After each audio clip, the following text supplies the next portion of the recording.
हाय दोस्तों, कैसे हैं आप सभी। मैं डॉक्टर आनंद व्यास फिर से अपने यूट्यूब चैनल पर आप सभी का स्वागत कर रहा हूं और आशा कर रहा हूं सभी ठीक है, मस्त है, एंजॉय कर रहे हैं। फाइनेंशियल डेरिवेटिव्स का इंपॉर्टेंट सीरीज का क्वेश्चन चल रहे हैं। 6 मोस्ट इंपॉर्टेंट क्वेश्चन पे आया हूं। जस्ट इससे पहले मैंने इंडियन डेरिवेटिव्स मार्केट बोला था। 6 मोस्ट इंपॉर्टेंट क्वेश्चन कौन सा है जल्दी से देख लेते हैं। ये है इंडियन स्टॉक मार्केट। देखिएगा, वो डेरिवेटिव्स मार्केट के अंदर अपन टाइप्स ऑफ डेरिवेटिव्स लिख रहे थे, यहाँ पे types of upon stock, equity market या इंडेक्स, इसकी बात करने वाले। ठीक है, तो मतलब होता लगभग सेम ही है, लेकिन थोड़ा सा यहाँ पे पॉइंट का अप एंड डाउन है, तो वो अपन को ध्यान रखना है। तो डेरिवेटिव मार्केट या स्टॉक मार्केट कोई ना कोई तो जरूर आने वाला है, आप निश्चिंत रहिए। काफी ज्यादा मेरे को ये लग रहे हैं कि सारे क्वेश्चन, अगर मैं एग्जामिनर होता तो ये टॉप जो 6 मैंने क्वेश्चन दिए ना, ये जरूर से ड्रॉ कर देता, ये जरूर से बच्चों से पूछ लेता, क्योंकि ये जान है इस पेपर की। इसको कहते हैं, ये आत्मा है। अगर किसी को फाइनेंशियल डेरिवेटिव मार्केट सिखाना है तो उसको फ्यूचर, फॉरवर्ड, स्वैप, हेजिंग और Indian derivative market, types of swapping, ये सिखाना ही पड़ेगा। इसी में एक लास्ट कड़ी में आ रहा है इंडियन स्टॉक मार्केट। लास्ट कड़ी मतलब कि ये 6 क्वेश्चन है ना, और आगे 5 और आ रहे हैं। टोटल 11 क्वेश्चन की मोस्ट इंपॉर्टेंट क्वेश्चन की सीरीज है। आप भी खुद एनालिसिस कर रहे होंगे तो ऐसा कोई भी क्वेश्चन आपको अभी तक नहीं लगा होगा जो केवल एड ऑन कर दिया गया है ना, जिसकी कोई अपने आप में वजूद नहीं है। तो सबसे पहला इंडियन स्टॉक मार्केट क्या है। इंडियन स्टॉक मार्केट किसको बोलते हैं, इसके अलावा इसको इंडियन इक्विटी मार्केट भी बोलते हैं।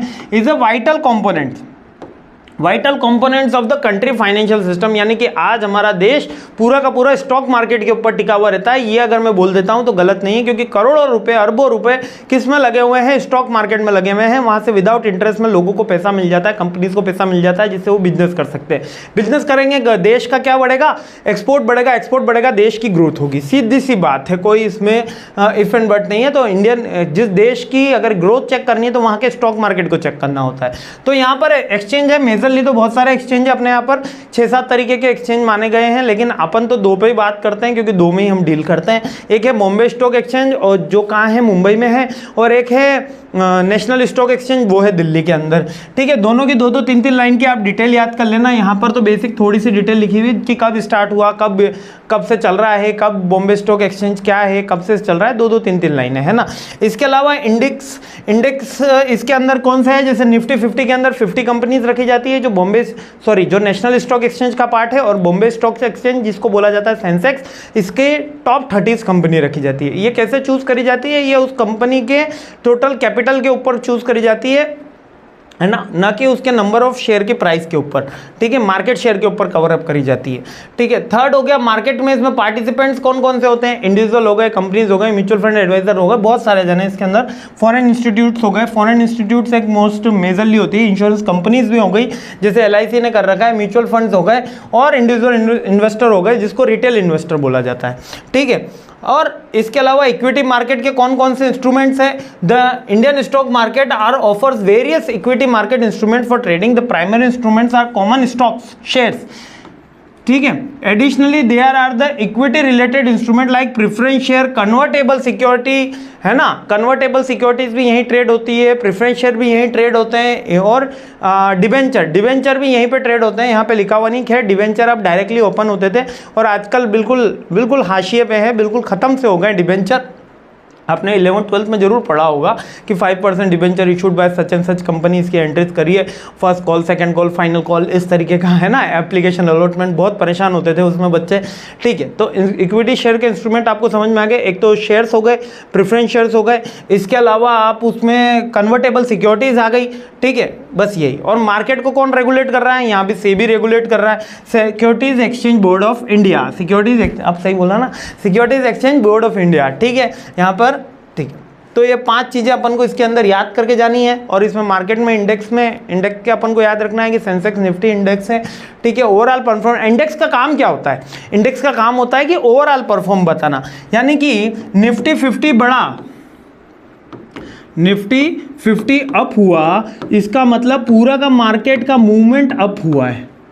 ऐसा जरूरी नहीं है कि सारे शेयर के प्राइस बढ़े, कुछ शेयर के प्राइस कम भी हो सकते हैं, कुछ शेयर के प्राइस 20% लोअर सर्किट में भी जा सकते हैं, लेकिन निफ्टी 50 का बढ़ने का मतलब मार्केट ने आगे मूव करा है, तो देश आगे बढ़ा है। ठीक है, तो इंडेक्स केवल यही बता रहे होते हैं।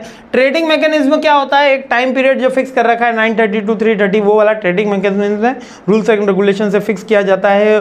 यही सारी बातें हैं, ठीक है। और इसमें T+2 डेज का जो उसका रेगुलेटरी पीरियड है जो T+1 हो गया है हम वो वाले से दें। और मार्केट वॉलेटिलिटी, मार्केट को वॉलेटिलिटी को कंट्रोल करता है, सेबी कंट्रोल करता है। कैसे करता है? वो लोअर सर्किट और अपर सर्किट लगा देता है। उसको लगता है 20% से ज़्यादा हिट हो गया है, कहीं पे अपर सर्किट 20% का है, किसी शेयर्स के अपर सर्किट 5% का, यानी कि 5% अपर वैल्यू अगर एक दिन में चली गई तो वो वहाँ पे उसका क्लोज हो जाएगा।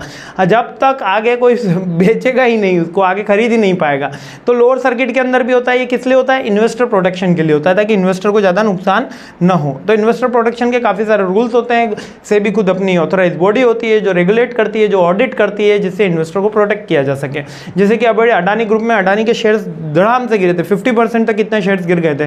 तो इन्वेस्टर के पैसे को, हार्ड अर्न मनी को प्रोटेक्ट करने के लिए सेबी डिफरेंट ऑडिट्स करती है, डिफरेंट रूल्स बनाती है, और अगर इंक्वायरी भी हेल्ड कर सकती है। यही सारी चीज़ें। और इंडियन स्टॉक मार्केट एक वास्ट वैरायटी फाइनेंशियल मार्केट है इंडिया का, जो बिल्कुल बैकबोन है, जो इंडिया की ग्रोथ के अंदर बहुत ज़्यादा जरूरी है, क्योंकि यहाँ पे विदाउट इंटरेस्ट में पैसा मिलता है और कंपनीज काफ़ी ज़्यादा इससे पैसा अर्न कर पाती है, ठीक है। अर्न कर पाती है मीन्स कि वहाँ से पैसा लेके मार्केट में बिजनेस कर सकती है और बिजनेस से आ सकता है पैसा, ठीक है। यही सारी की सारी चीज़ें हैं। मोबिलाइजिंग करती है कैपिटल और स्टैंडर्ड रूल्स रेगुलेशन फॉलो किए जाते हैं।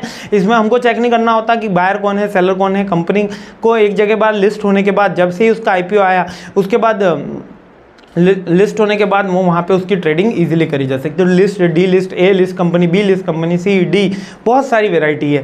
तो इतने में जाने की जगह ये 8-9 पॉइंट अभी अपन याद कर लेंगे तो अपना कल का पेपर काफ़ी अच्छा जाएगा, जबकि डिटेल में सीखने के लिए इसका बहुत ज़्यादा एक समुंदर है, ठीक है। मैं कह रहा हूँ एक समुंदर है इन 9 पॉइंट्स को सीखने के लिए, लेकिन जितना अपने एग्जाम के लिए जरूरी है उतना मैंने एक एक पैराग्राफ लिख दिया है। मस्त रहिए, खुश रहिए, मुस्कुराते रहिए। स्पीड मेरे को पता है थोड़ी सी फास्ट चल रही है, क्यों करूँ, कल एग्जाम है ना।